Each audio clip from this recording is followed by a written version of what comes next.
بسم اللہ الرحمن الرحیم الحمدللہ والصلاة والسلام علی رسول اللہ وعلی آلہ واصحابہ اجمعین۔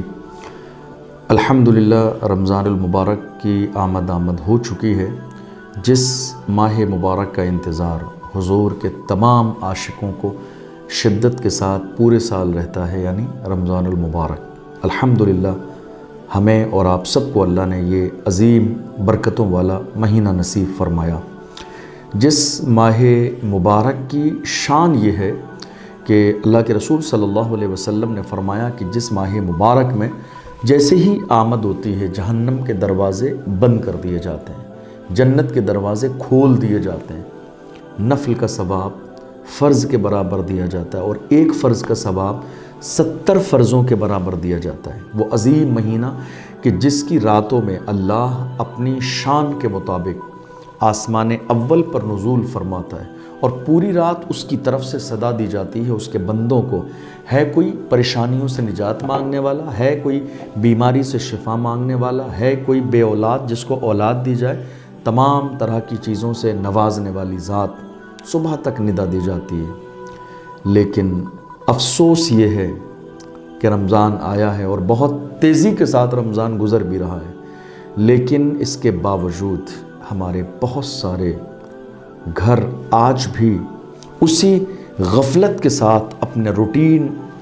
کے ساتھ زندگی گزار رہے ہیں، جس طرح وہ رمضان کے علاوہ پورے 11 مہینے کا وقت گزارتے ہیں، جہاں نہ رمضان کے روزوں کی برکتیں ہیں، جہاں نہ نماز تراویح کا ماحول ہے، جہاں نہ صدقہ فطر کی کوئی اہمیت ہے، جہاں نہ نماز تہجد کا کوئی اہتمام ہے۔ آخر میں حیران ہوتا ہوں ایسے لوگوں سے کہ ان لوگوں نے آخر اس دنیا کو سمجھا کیا ہے، جس دنیا کے بارے میں قرآن عظیم میں بار بار کہا گیا کہ یہ دنیا دھوکے کی جگہ ہے، اس دنیا کا سامان تھوڑا ہے، اس کی اللہ کے یہاں کوئی حیثیت نہیں ہے، یہ دنیا مٹنے والی ہے، یہ دنیا فانی ہے،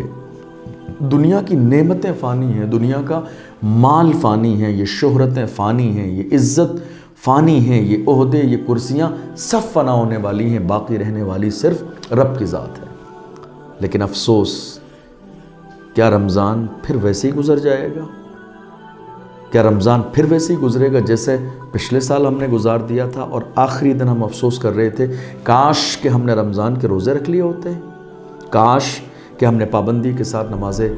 تراویح کا اہتمام کر لیا ہوتا، کاش کہ ہم نے نماز تہجد ادا کی ہوتی، کاش کہ ہم نے قرآن کی تلاوت کی ہوتی، کاش کہ ہم نے شب قدر میں طاق راتوں میں جاگ کر اللہ کے سامنے آنسو بہا کر اپنے رب کو راضی کر لیا ہوتا، کاش کہ ہم نے ان مبارک راتوں میں اپنے اہل و عیال کے ساتھ اللہ کے ذکر میں رات گزار لی ہوتی۔ آخر ہم کب جاگیں گے؟ ہمیں کب احساس ہوگا کہ رمضان آ چکا ہے اور بہت تیزی کے ساتھ گزر رہا ہے؟ آج بھی کتنے ہمارے نوجوان ایسے ہیں جو نماز تراویح سے دور ہیں، جنہوں نے ایک دن بھی رمضان کے تقریباً 10 دن گزرنے والے ہیں، ایک دن بھی جنہوں نے سحری کے وقت میں جاگنے کے بعد وضو کر کے تہجد کی 2 رکعت نماز نہ پڑھی۔ کتنے لوگ ایسے ہیں جنہوں نے رمضان کا ایک عشرہ مکمل ہونے والا ہے لیکن آج تک قرآن شریف کا ایک پارہ کھول کر نہیں پڑھا۔ آخر ہمیں کس دن کا انتظار ہے؟ کس دن کا انتظار ہے؟ یاد رکھیے گا، یہ زندگی بہت مختصر ہے، نہ جانے کب موت کا فرشتہ ہمارے دروازے پر دستک دے دے،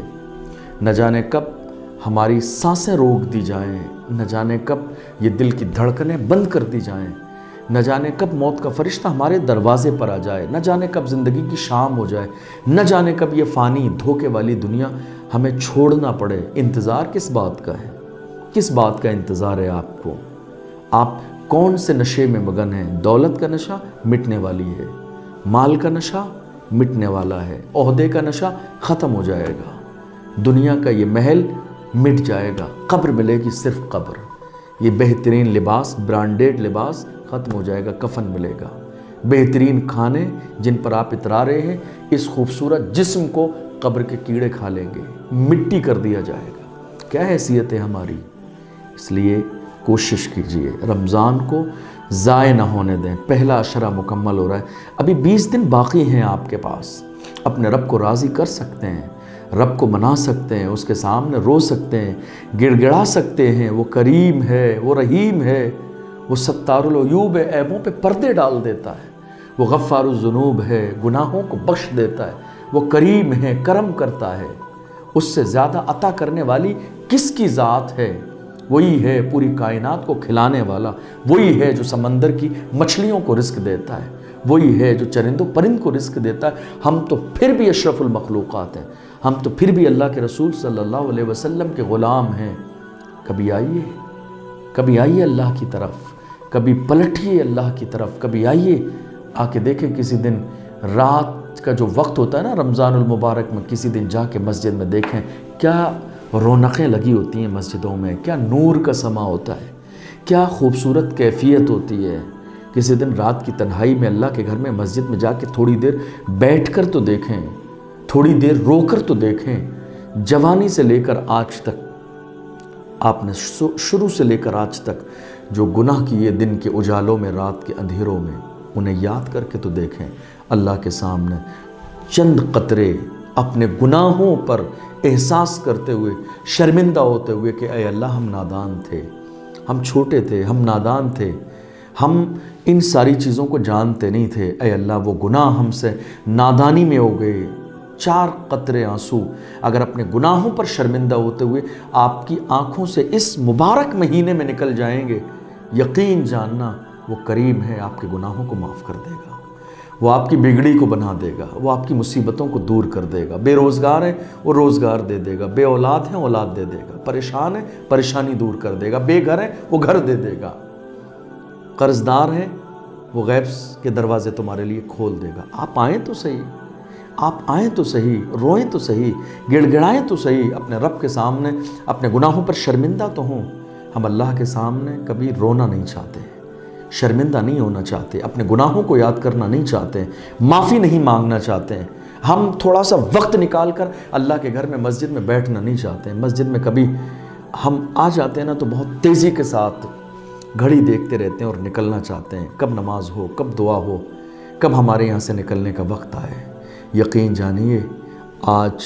جب آپ کو نماز ظہر آپ چھوڑ رہے ہوں، بستر پر لیٹے ہوئے روزے کی حالت میں نماز ظہر چھوڑتے ہوں، تو ذرا سا خیال کیجئے گا ہاسپٹل کے بیڈ پر لیٹے ہوئے ان نوجوانوں کے بارے میں کہ جو آج تراویح پڑھنا چاہتے ہیں لیکن ان کا جسم ساتھ نہیں دیتا ہے، جو روزہ رکھنا چاہتے ہیں لیکن بستر موت پر ہیں، ہاسپٹل میں ہیں، ڈرپ لگ رہی ہے۔ تراویح چھوڑنے کا وقت کرے، یہ آدھا 1 گھنٹے کا 1 پارہ سننا، 2 پارے سننا، 1.5 پارہ سننا، الگ الگ مسجدوں کا اپنا انداز اور روٹین ہے۔ 1, 1.5, 2 پارے سننے کے لیے آپ کو کتنے بہانے بنانے پڑتے ہیں، کبھی بیماری کا بہانہ، کبھی سر درد کا بہانہ، کبھی بخار کا بہانہ، کبھی پیٹ کے درد کا بہانہ۔ کئی بار آپ سفر کے نام پر نکل جاتے ہیں، کبھی گھومنے کے نام پر، کبھی دعوت کے نام پر، اور صرف آپ نماز تراویح کا وقت ضائع کر دیتے ہیں صرف اس لیے کہ کون جائے گا، تھک جاتے ہیں، پریشان ہو جاتے ہیں۔ غور کیجئے گا 1 گھنٹہ رب کی عبادت کے لیے نہیں دے رہے ہیں، وہی ہے جس نے 24 گھنٹے آپ کو دیے ہیں۔ یاد رکھنا وہ دینا جانتا ہے تو دے کے واپس لینا بھی جانتا ہے۔ نہیں میرے عزیزو، آؤ پلٹیں اللہ کی طرف، آؤ لوٹیں اللہ کی طرف، آؤ اللہ کی طرف رجوع لائیں، اپنے گناہوں پر شرمندہ ہوں،